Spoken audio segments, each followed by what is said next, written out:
Was it always an intention for you to get into the animation genre? Yeah, I've always wanted to. There's loads of things I want to do, and animation was definitely one of them. And it was a great way to make films when I was at art school as well, because you could do it on a table, and you could do it with plasticine and things that you could actually afford at the time. But I love it as a medium. I love it, and connecting with Chris Meledandri and talking about this idea just felt like, the gates opened, heavens opened, and off we went. It was. I couldn't possibly resist an opportunity like this. It was lovely. And what was it like? 'Cause obviously you were a very creative person, so did you just imagine, I want a snail with a bow tie? What was the process for you in terms of envisioning the character that you had and kind of briefing it into the illustrators? That's a really good point. I don't think I've ever really worked out how I do this stuff, but because I'm the writer and director, I start with story. And I start with characters I know and sort of things I'm familiar with that feel right and resonate, and then start squishing them together with animals. Like, what would be a good, if you've got a character that has crippling stage fright?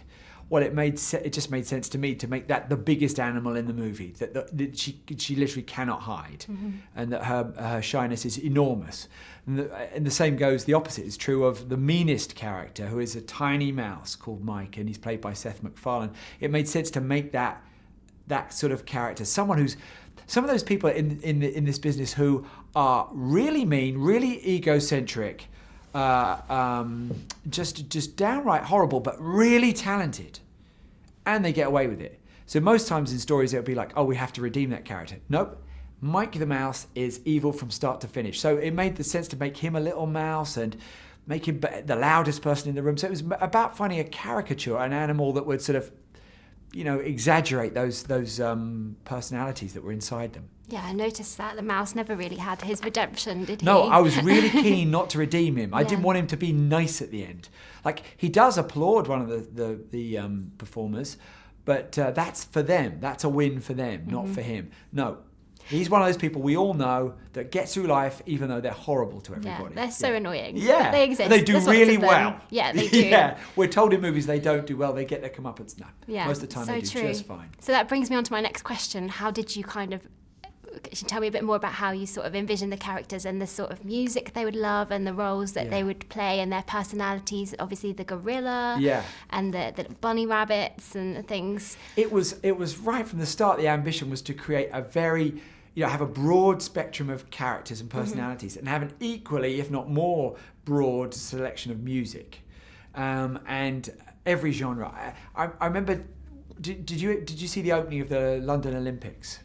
Yes. Because they had this amazing musical sequence. They had loads of music in it, but there was a really brilliant montage sequence. It was so joyous and celebratory, and from every genre. They were going from Mike Oldfield to Dizzy Rascal, and I love that sort of thing. I like the fact that all music can be enjoyed by all people if you do it right, if you present it, if you curate it properly.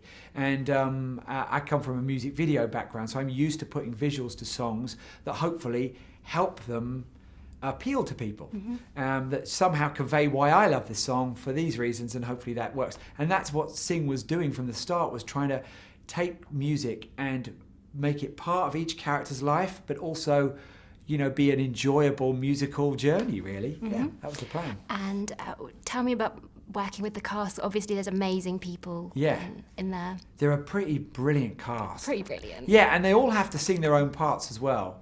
So that was the challenge for them. But that was actually the fun of it, was, recording a rock song with Scarlett, or doing Firework with Reese, and Seth MacFarlane singing Frank Sinatra songs. That, as far as a job goes, that is when my job is as good as it gets. Because recording those songs was just joyous. Brilliant. And last question, what's your karaoke song, your ultimate karaoke song? My ultimate karaoke song, I tell you one, I would say the ultimate don't ever do this karaoke song is Toto's Africa.